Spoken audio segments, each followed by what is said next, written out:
చెప్పండి సూర్య.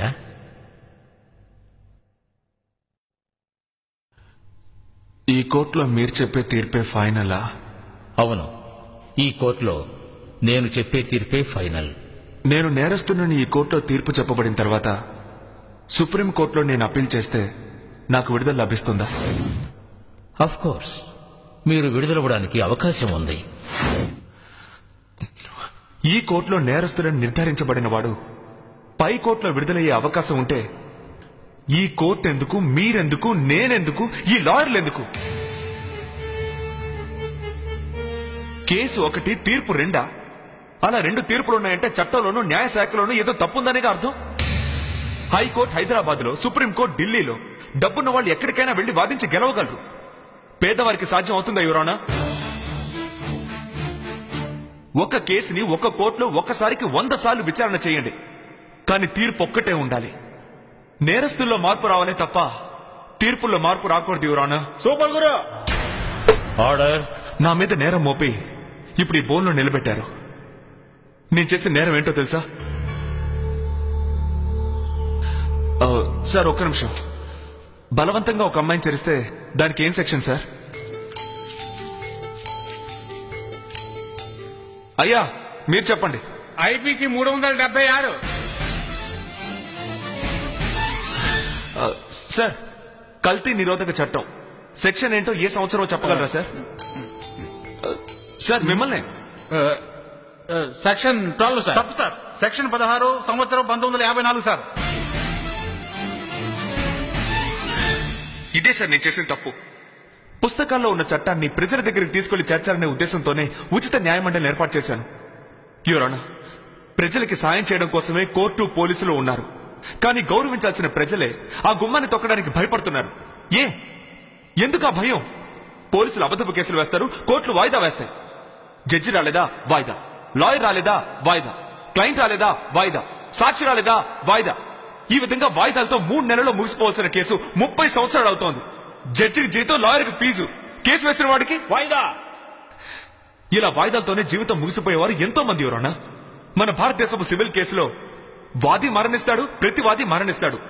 వాయిదా మాత్రం వచ్చే నెల. ఇది నేను చెప్పలేదు, బాధితుడైన ఒక వ్యక్తి రాసిన కవిత. నిజానికి ఇదే ఈనాటి పరిస్థితి. దీనంతటికీ ఏంటి కారణం? న్యాయమూర్తుల కొరత. 13 లక్షల మందికి 10 మంది జడ్జిలు ఉండడం వల్లే సుప్రీంకోర్టులో 3 లక్షల కేసులు, మిగతా కోర్టులో 30,000 కేసులు పెండింగ్ లో ఉన్నాయి. మన దేశ జనాభా కన్నా కేసుల సంఖ్య ఎక్కువగా ఉంది. ఈ పరిస్థితి మారాలి. న్యాయమూర్తులు, న్యాయస్థానాల సంఖ్య ఎక్కువ కావాలి.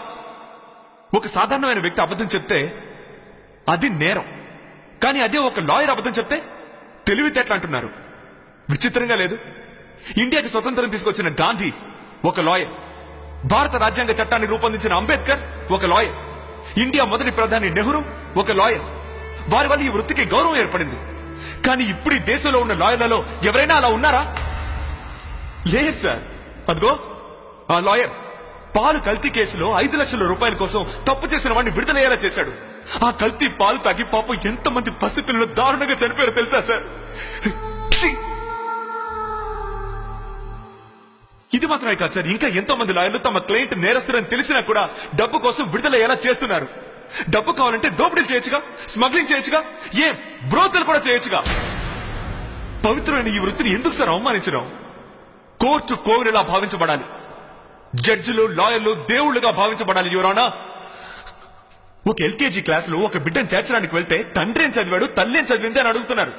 కానీ 5 ఏళ్లు పరిపాలించడానికి వచ్చే ఒక ఎమ్మెల్యే ఏం చదివాడని ఎవరైనా అడుగుతున్నారా? లేక చట్టమైనా అడుగుతోందా? ఈ 100 కోట్ల మందిలో ఎంతమందికి కన్స్యూమర్ కోర్టు ఉందని తెలుసు? చట్టాలే తెలియని గ్రామాలు ఎన్నున్నాయి. ప్రజలకు వాళ్ళ హక్కుల్ని చెప్పే చట్టాలు అర్థం కాలేదు. నిత్యావసర వస్తువుల కోసం ప్రజలు మార్కెట్కి వెళ్ళి వస్తున్నట్టుగా తమ హక్కుల కోసం న్యాయస్థానాలకు వచ్చే రోజు రావాలి యువరానా.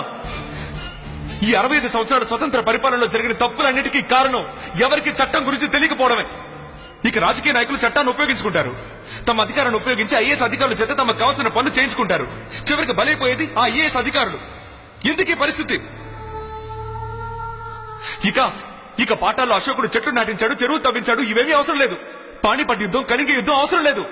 కావాల్సింది ఐపీసీ 75 అంటే ఏంటి, సిఆర్పిసి 307 అంటే ఏంటి, 420 అంటే ఏంటి అని తెలియాలి. పాఠశాలలో ప్రాథమిక చట్టాన్ని తప్పకుండా నేర్పించాలి. దేశంలో అందరూ సెక్స్ ఎడ్యుకేషన్ కోసం కాకుండా లా ఎడ్యుకేషన్ కోసం పోరాడాలి. ఒక హిందూకి భగవద్గీత తెలియకపోవచ్చు, ఒక ముస్లింకి ఖురాన్ తెలియకపోవచ్చు, ఒక క్రిస్టియన్కి బైబిల్ తెలియకపోవచ్చు. ప్రతి ఒక్క భారత పౌరుడికి భారత ప్రాథమిక చట్టాలు తెలుసుండాలి.